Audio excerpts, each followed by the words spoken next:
Hello বন্ধুরা, আসসালামু আলাইকুম। কেমন আছো তোমরা সবাই? আশা করছি যে যেখানে আছো সবাই সুস্থ আছো।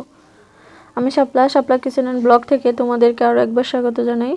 তো আজকে আমি কাঁচা আলু দিয়ে এভাবে মুসমুসে একটা চপ করে দেখাবো। তো তার জন্য আলুগুলো এভাবে পাতলা পাতলা করে আমি কেটে নিয়েছি। দেখুন, আলুগুলো কিন্তু আমি একেবারেও পাতলা করিনি, একটু মোটা মোটা করেই কেটে নিয়েছি। এটা কিন্তু তাতেও খুব ভালো করে সিদ্ধ হয়ে যাবে। তো এখানে দিয়ে দিচ্ছি আমি স্বাদ অনুযায়ী লবণ, হলুদ এবং মরিচের গুঁড়া। এই তিনটা উপকরণ দিয়ে আমি এটাকে ভালো করে একটু মেখে নেব, যাতে সবকটা আলুর গায়ে এটা ভালোভাবে সেট হয়ে যায়।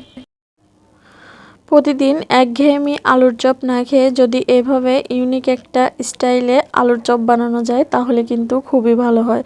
এটা কিন্তু বাড়তি আলু সিদ্ধ করো, ম্যাশ করো, তার কোনো ঝামেলা নেই। একেবারে সিম্পলভাবে এটা তৈরি করা যায়। তো আলুগুলো মাখা হয়ে গেলে একটা সাইডে রেখে দিলাম এবং এখানে আমি হাফ কাপ বেসন নিয়ে নিয়েছি। তার মধ্যে আমি সেম উপকরণগুলো দিয়ে দিচ্ছি, যেমন লবণ, হলুদ এবং মরিচের গুঁড়া।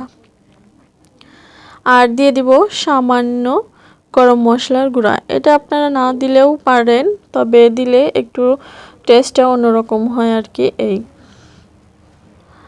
এটাকে একটু শুকনো উপকরণগুলোকে ভালো করে মেখে অল্প অল্প পানি দিয়ে একটা ঘন বেটার তৈরি করে নিতে হবে। একেবারে ঘনও না, আবার একেবারে পাতলাও না, সেরকম করে একটা ব্যাটার তৈরি করে নেবেন আপনারা। আর এখানে আমি কিন্তু কোনো প্রকার খাবার সোডা বা বেকিং পাউডার কোনো কিছু ইউজ করে নাই। সবার ঘরে সবসময় কিন্তু এটা থাকে না। যাদের ঘরে থাকে না আজকের রেসিপিটা তাদের জন্য বেকিং সোডা বা বেকিং পাউডার ছাড়াই কিভাবে এবং আলু সিদ্ধ করা ছাড়াই কিভাবে আলুর চপ বানানো যায় সেটাই শেয়ার করব আপনাদের সাথে। তো এগুলো আমি কিন্তু খুব ভালো করে ফেটিয়ে নেব। আপাতত 5 থেকে 6 মিনিট এভাবে ফেটিয়ে নেবেন খুব ভালো করে। আলুর চপটা তাহলে খুব ভালো করে ফুলবে। আর এই আলুর চপটা খেতে কিন্তু খুবই ভালো লাগে। আপনারা বাসায় অবশ্যই ট্রাই করে দেখবেন এবং এটা খেতে কেমন হয় আমাকে অবশ্যই কমেন্ট করে জানাবেন। তো এটা ফেটানো হয়ে গেলে আমি আলুর একটা স্লাইস নিয়ে এখানে ডুবিয়ে দিয়ে দিলাম তেলে। আর দেখতেই পারছেন এটা কি সুন্দর ফুলে উপরে উঠে যাচ্ছে।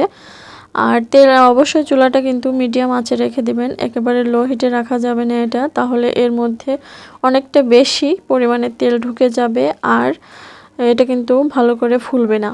মিডিয়াম হিটে রেখে এটা রান্না করলে কিন্তু ভাজলে কিন্তু তাড়াতাড়ি সিদ্ধ হয়ে যায়। এটা কোনো টেনশনের কোনো কারণ নেই, এটা খুব তাড়াতাড়ি সিদ্ধ হয়ে যায়।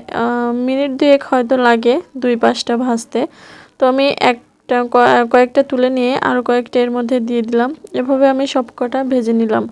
আর দেখলেন তো এটা কত সহজে আর কত কম সময়ে বানিয়ে নেওয়া যায়। তো আমার চ্যানেলে যারা নতুন ভিজিট করেছেন আর আজকের রেসিপিটা যদি ভালো লেগে থাকে তাহলে অবশ্যই একটা লাইক, কমেন্ট এবং শেয়ার করে দেবেন। আর আমার চ্যানেলটা সাবস্ক্রাইব করে পাশে থাকা বেল বাটনটি অন করে দেবেন, পরবর্তীতে এরকম সহজ কোনো রেসিপি আপলোড করলে যাতে নোটিফিকেশন আপনাদের কাছে পৌঁছে যায়।